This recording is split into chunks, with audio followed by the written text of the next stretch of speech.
Everyone, welcome to Skill Veda. आज मैं start कर रही हूँ class 12 typography and computer application के revision videos, revision lectures. Already मैंने आपके 7 चैप्टर्स के वीडियोस बनाए हुए हैं, लेकिन अब टाइम आ गया कि आप साथ साथ रिवाइज करना भी शुरू कर दो ताकि आपके मैक्सिमम नंबर आ जाए टीसीए सब्जेक्ट में and there should be no doubt about it.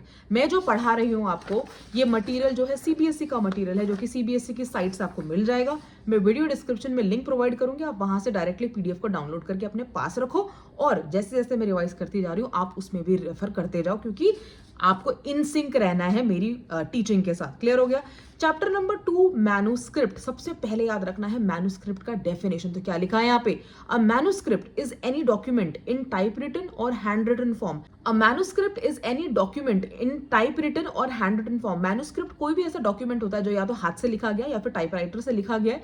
ये किताबें भी हो सकती है, लीगल डॉक्यूमेंट हो सकता है, letter, email, article, thesis, project report, agenda, minutes, document, agreements, dissertation and research papers भी हो सकता है, which are corrected before sending to the publisher for its publication. मतलब पब्लिशर को भेजने से पहले, पब्लिकेशन से पहले जिस डॉक्यूमेंट को आप करेक्शन के लिए भेजते हो पब्लिशर को, उस डॉक्यूमेंट को हम कहते हैं मैन्युस्क्रिप्ट। क्या कहते हैं? मैन्युस्क्रिप्ट। और इन डॉक्यूमेंट्स को हम ड्राफ्ट भी कह सकते हैं, या इसका दूसरा नाम क्या हो सकता है? Rough script. क्या? Rough script. अब आगे आ जाओ। These draft require many addition, deletion, alteration and modification। मतलब इन ड्राफ्ट्स में बहुत सारे एडिशन हो सकते हैं, डिलीशन हो सकते हैं, ऑल्टरेशन मतलब चेंजेस हो सकते हैं, और मॉडिफिकेशन मतलब फर्दर चेंजेस हो सकते हैं पब्लिशर को भेजने से पहले। ये इसकी डेफिनेशन हो गई। अब यहाँ पे बोला गया draft are read again and again and the requisite proof correction signs are put to make correction in the margin of document. तो जो मैन्युस्क्रिप्ट भेजते हो ना आप, उस मैन्युस्क्रिप्ट के साइड में, मार्जिन में आप क्या करते हो? सिंबल्स लगाते हो, जिसे कहते हैं प्रूफ करेक्शन साइंस। क्योंकि जो प्रूफ रीडर होता है ना, वो ये करेक्शन साइंस को रीड करके उसमें चेंजेस लाता है, क्योंकि जो भी एरर्स होंगे, जो भी प्रॉब्लम होगी टाइप राइटिंग में या हैंड राइटिंग में, तो वो करेक्ट हो जाएंगे with the help of proof correction science. ठीक है, तो ये भी आ सकता है। अब आगे देखो, मैन्युस्क्रिप्ट्स क्या होते हैं? रफ स्क्रिप्ट्स होते हैं, हैंड रिटन हो सकते हैं, प्रिंटेड हो सकते हैं, और इनको कैसे और इनको सिग्निफाई कैसे किया जाता है? स्टैंडर्ड प्रूफ करेक्शन साइन से। अब यहाँ पर पेज नंबर 13 में आपको दिया हुआ है प्रूफ करेक्शन साइंस या सिंबल्स। तो आपको बड़े सारे यहाँ पे प्रूफ करेक्शन साइंस और सिंबल्स का चार्ट दिया हुआ है। हर सिंबल को समझना बहुत जरूरी है, क्योंकि ये 1 मार्क्स के क्वेश्चन में आता है। सबसे पहला देखो, कैप्स। कैप्स का मतलब होता है कैपिटल में। तो अगर सेंटेंस में कहीं पर कट लगा हुआ है और लिखा हुआ है CAPS, अगर ये सिंबल लिखा हुआ है मतलब डॉक्यूमेंट के लेफ्ट मार्जिन में, इसका मतलब जहां पर वो कट लगा हुआ है वहां पर आपको कैपिटल करना है, कैपिटलाइज कर देना है। जैसे एक एग्जांपल यहाँ पे दिया हुआ है, the meeting ended with a vote of thanks to the chair. तो इसमें C को काटा हुआ है, तो यहां पर क्योंकि कैप्स लिखा हुआ है तो इसलिए आप C को क्या कर दोगे? अपर केस में कर दोगे, तो ये हो गया करेक्ट। अब सेकंड देखो, हैशटैग जो आप यूज करते हो ना इंस्टाग्राम वगैरह पे, हैशटैग। तो हैश यहाँ पर इसका मतलब होता है इंसर्ट द स्पेस, मतलब इसके बीच में आपको स्पेस डालना है। तो जैसे वोट ऑफ थैंक्स लिखा हुआ है ना आपकी बुक में, तो उसमें जहां जहां ऐसे स्लैश है उसके बीच में आपको क्या देना है? स्पेस देना है। तो वोट के बाद भी स्पेस दिया और ऑफ के बाद भी स्पेस दे दिया। समझ गए? तो साइड में लिखा क्या जाएगा? ऐसा हैश। हैश का मतलब क्या है? स्पेस दो, स्पेस दो। नेक्स्ट इज EQ और फिर हैश। EQ और हैशटैग का मतलब क्या है? Equalise spacing. इक्वलाइज स्पेसिंग, इसका क्या मतलब है कि the meeting ended with a vote of thanks. इसमें क्या करना है? स्पेसिंग को इक्वलाइज करना, मतलब दोनों तरफ जो है स्पेस जो है, जो जगह छोड़ोगे ना, वो इक्वल छोड़नी है आपको दोनों तरफ। तो जैसे यहाँ पे वोट ऑफ थैंक्स लिखा हुआ है ना, तो ऑफ के पहले भी प्रॉपर जगह छोड़नी है और थैंक्स के बाद भी प्रॉपर जगह छोड़नी है। तो इक्वलाइज स्पेसिंग के लिए EQ लगा देंगे और फिर हैशटैग का साइन लगा देंगे। नेक्स्ट आता है L.C या S.C। L.C का मतलब है लोअर केस। जैसे अपर केस लेटर होता है ना, ऐसे लोअर केस, वो जो वर्ड लिखा हुआ है ना, सॉरी वो जो लेटर लिखा हुआ है उसको आपको लोअर केस में लिखना है। तो जैसे यहाँ पे एग्जांपल दिया हुआ है, क्या? Committee member selected according to their seniority. तो इसमें सबसे इसमें M पे क्या लगा हुआ है? ऐसे कट लगा हुआ है। तो M के ऊपर कट लगाया, तो इसका मतलब M को मुझे स्मॉलर केस में करना है, तो मैंने M को शॉर्ट फॉर्म में कैसे लिखते हैं? Small m। तो वो कर दिया करेक्शन। क्लियर हो गया? नेक्स्ट है NP, मतलब न्यू पैराग्राफ, मतलब मुझे नया पैराग्राफ शुरू करना है। तो इसमें क्या होता है कि अगर आपके जहां पे भी स्लैश लगा हुआ है और अगर वहां पे NP लिखा हुआ है, इसका मतलब आपको उस वहां से नया पैराग्राफ जो है वो शुरू करना है।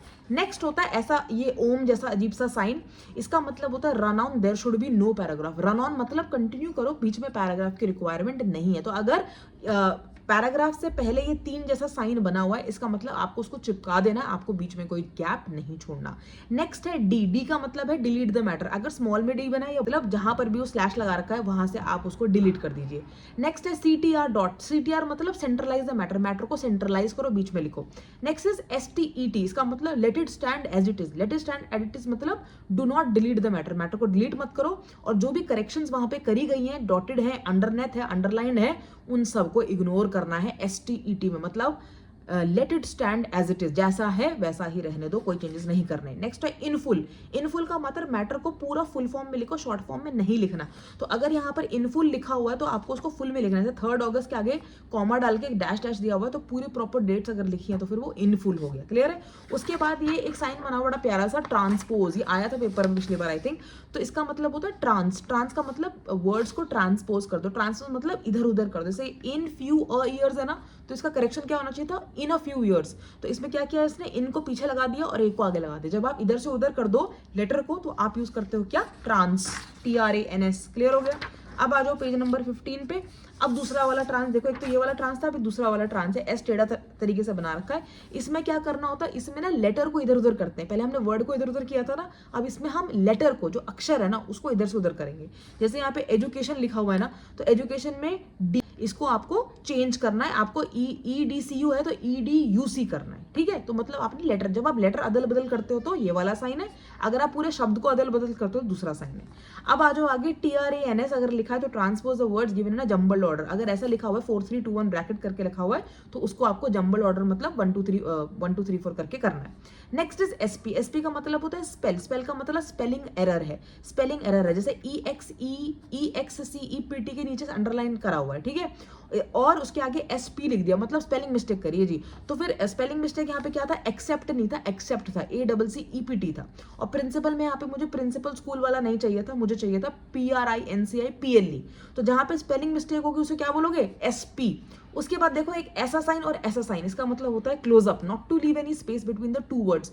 2 शब्दों के बीच में जब आपको कोई भी स्पेस नहीं देना है तो आप ये वाला साइन लगा दोगे। जैसे कि now the reason why girls education is lagged behind some के बाद ऐसा साइन डाला हुआ है ना, उस साइन इसलिए डाला हुआ है क्योंकि वो चाहता है कि उसके बीच में कोई भी गैप ना आए। उसके बाद देखो ऐसा गोला लगा रखा है, उसमें ऐसा क्वेश्चन मार्क है। क्वेश्चन मार्क का मतलब होता है डाउटफुल या क्वेरी। क्वेरी का मतलब सवाल।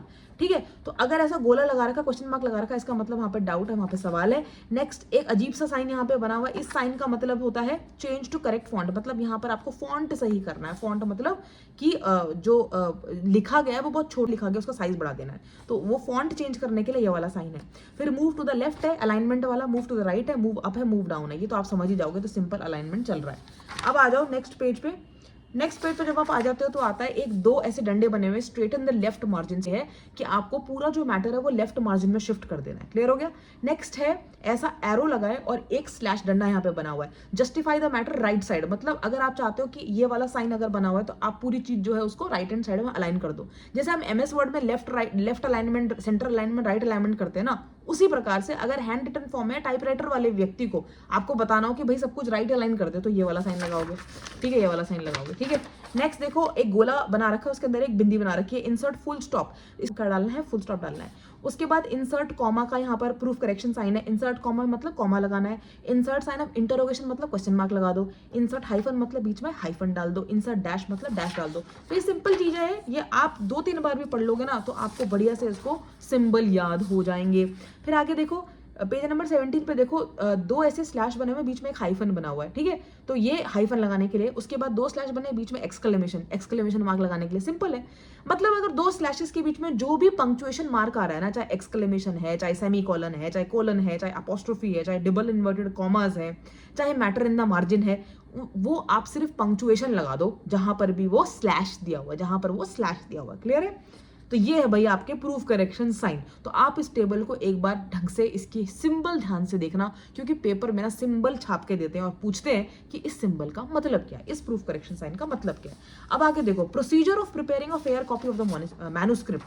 अब ये कह रहा है कि भाई क्या प्रोसीजर है कि आप एक मैन्युस्क्रिप्ट का फेयर कॉपी, जो उसका फाइनल कॉपी होता है, वो कैसे तैयार करते हो। तो यहाँ पे सुनो ध्यान से।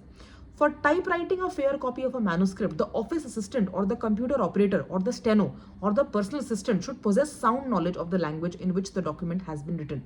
मतलब जो भी फेयर कॉपी बना रहा है ना मैन्युस्क्रिप्ट की, उस ऑफिस असिस्टेंट को या स्टेनोग्राफर को पूरी नॉलेज होनी चाहिए भाषा की जिस भाषा में वो डॉक्यूमेंट लिखा गया है।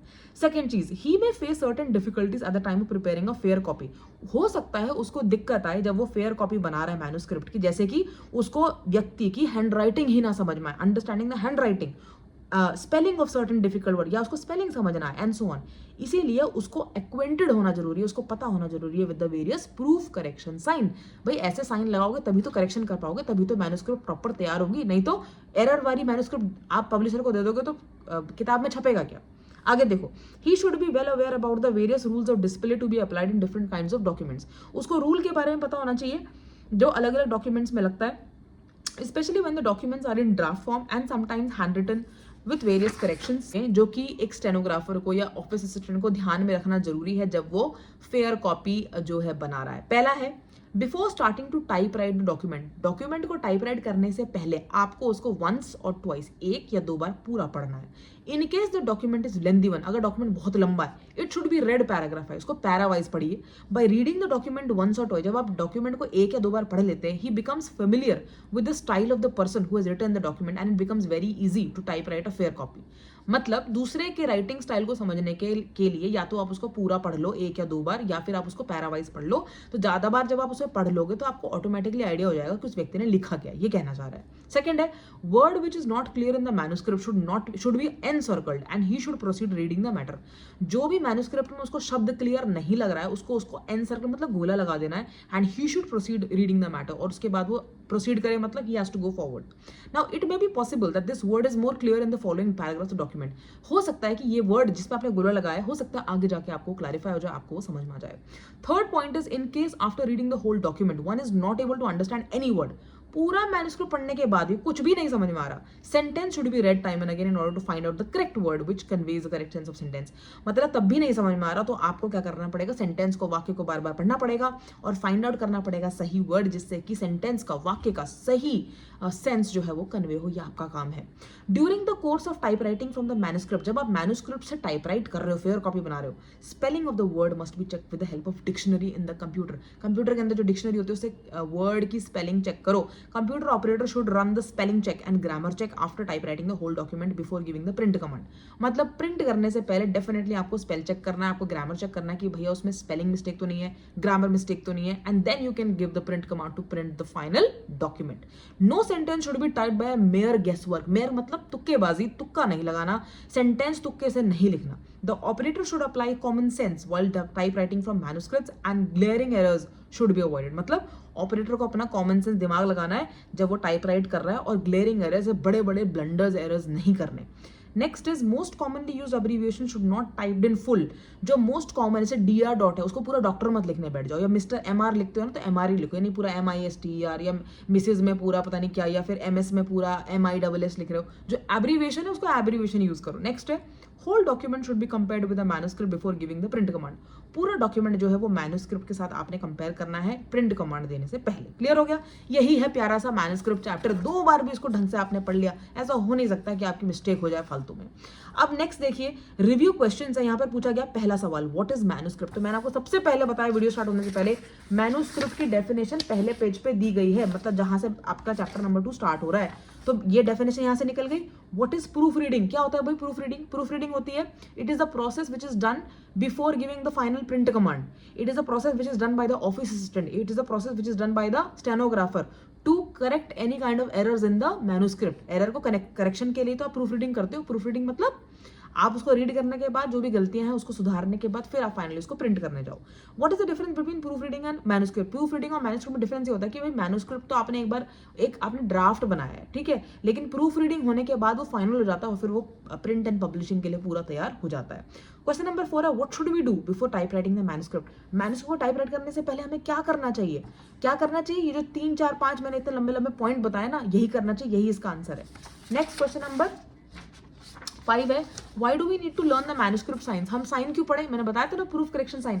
प्रूफ करेक्शन साइन इसलिए पढ़ें ताकि अगर कोई गलती भी हो जाए तो वो अवॉइड की जा सके और पब्लिश होने से पहले कोई भी ऐसा ब्लंडर को हम अवॉइड कर पाए. Next is it compulsory to read the passage 2 or 3 time before final time? Obviously yes, it is compulsory, it is mandatory कि आप पैसेज को 2 या 3 बार जरूर पढ़ो, तभी तो आप उसको फाइनल टाइपिंग के लिए भेजोगे. अगर पढ़ोगे नहीं तो जो एरर्स है वो कहाँ से पता लगाओगे, फिर गलतियां तो होंगी. क्वेश्चन नंबर 7 देखो, explain the meaning of the following proof correction sign. तो STET मतलब क्या था? स्टे एज इट इज, जैसा है वैसा रहने दो. ट्रांस मतलब क्या था? बताया था. कैप मतलब कैप से, कैप्स मतलब कैपिटल लेटर अपर केस. ये 4th नंबर का बताओ, 5th नंबर का बताओ, 6th का बताओ, 7, 8, 9 एंड 10. अच्छा, इसमें ना 5, 6, 7, 8, 9, 10 ये सब तो आपके टेबल में दिए हुए हैं. सिर्फ एक ऐसा साइन है जो नहीं दिया हुआ है. कौन सा साइन था वो? क्योंकि पिछले बैच वाले स्टूडेंट मुझसे पूछ रहे थे. मैं एक बार चेक करके देखूंगी इसमें कोई, अगर इनमें से कोई ऐसा साइन है ना जिसका मीनिंग आपको नहीं समझ में आ रहा है तो कमेंट में जरूर लिख के मुझे बताना, मैं एक बार चेक करती हूँ. अब आ जाओ आगे. अब यहाँ पे इंटरेस्टिंग चीज दी हुई है, यहाँ पे मैन्युस्क्रिप्ट दिया हुआ है. पेज नंबर 20 में आपका मैन्युस्क्रिप्ट दिया हुआ है जिसमें मैन्युस्क्रिप्ट का स्पेसिमन दिया हुआ है. स्पेसिमन मतलब सैंपल दिया हुआ है. तो यहाँ पे ना प्रॉपर ऐसा सैंपल दिया हुआ है और सैंपल के ना लेफ्ट मार्जिन में आपको ये प्रूफ करेक्शन सिंबल्स यहाँ पे लिखे हुए हैं. मतलब वो चाहते हैं कि जो फाइनल जो ऑफिस असिस्टेंट है, स्टेनोग्राफर है, वो पहले ये सारे सिंबल्स को लेफ्ट में चेक करे, उसके बाद इसमें करेक्शंस करे और फिर फाइनल प्रिंट कमांड देके इसको पब्लिश कर दे. तो ये स्पेसिमन कहते हैं, इसको बोलते हैं सैंपल. उसी प्रकार से यहाँ पर स्पेसिमन नंबर 2 भी दिया हुआ है जो कि पेज नंबर 21 में आपकी किताब में छपा हुआ है. तो ये भी स्पेसिमन है, ये भी स्पेसिमन है. दोनों स्पेसिमन में आप देख सकते हैं, इनफैक्ट 2 भी नहीं, कितने हैं, मेरे ख्याल से 4 स्पेसिमन दिए. Yes, there is specimen number 3 and there is specimen number 4. 4 specimen, 5 specimen, there are 5 specimens. मतलब 5 सैंपल दिए हुए मैन्युस्क्रिप्ट के. मतलब आपको समझाने के लिए इतनी मेहनत की गई है बुक्स CBSE ने कि आपको 5 सैंपल दिए हुए कि भाई ऐसा होता है मैन्युस्क्रिप्ट और इस तरीके से लिखे जाते हैं सिंबल्स. तो देखो कितने अच्छे से यहाँ पे दिया हुआ है और प्रॉपरली यहाँ पे लिखे हुए लेफ्ट में सिंबल. हर पेज पे सिंबल बड़े प्रॉपरली लिखे हुए, कोई इसमें दिक्कत नहीं है. फिर भी अगर कोई दिक्कत आती है तो मुझे बताना, मैं उसको जरूर समझाऊंगी. और इसमें ना आपको एक चीज ये लगेगी कि ये क्या हो रहा है इसमें. जैसे इसमें लिखा हुआ है, type write a fair copy of the following manuscript on your computer bye incorporating the corrections. ठीक है, तो करेक्शंस करने के बाद कैसे टाइप राइट करते हैं? तो टाइप राइट करने का तरीका यहाँ पे ये जो एरो बना रखे ना यहाँ पे इधर से उधर, इसका मतलब ये मूव करना है, यहाँ से नीचे मूव करना है. ठीक है, तो ये चेंजेस का बता रखा है, ये ऐसे एरो जो लगा रखे ना. फिर भी अगर ये स्पेसिमेन वाली चीज समझ में ना आए तो मुझे बता देना. वैसे स्पेसिमेन को पूरा फेयर टाइप राइट करने के लिए तो बहुत ही रेयर आता है. ज्यादातर क्वेश्चन ऐसे ही देखे गए हैं पिछले सैंपल पेपर्स में कि प्रूफ करेक्शन सिंबल बता दो या मैन्युस्क्रिप्ट का डेफिनेशन बता दो या प्रूफ करेक्शन सिंबल्स का डेफिनेशन बता दो. फिर भी मैं आपको सैंपल पेपर जरूर कराऊंगी टाइपोग्राफी का. अगर ऐसा कुछ होता है तो I will definitely let you know. चलो आज के लिए इतना ही. चैप्टर नंबर 2 मैन्युस्क्रिप्ट आपने पढ़ लिया है, इसको ढंग से एक बार फिर से देख लो और उसके बाद मुझे कमेंट्स में बताना कि नेक्स्ट चैप्टर कौन सा कवर करें, कौन सा रिवाइज करें. ठीक है, all the very best. Please like, share and subscribe to Skill Veda. Thank you so much. Bye.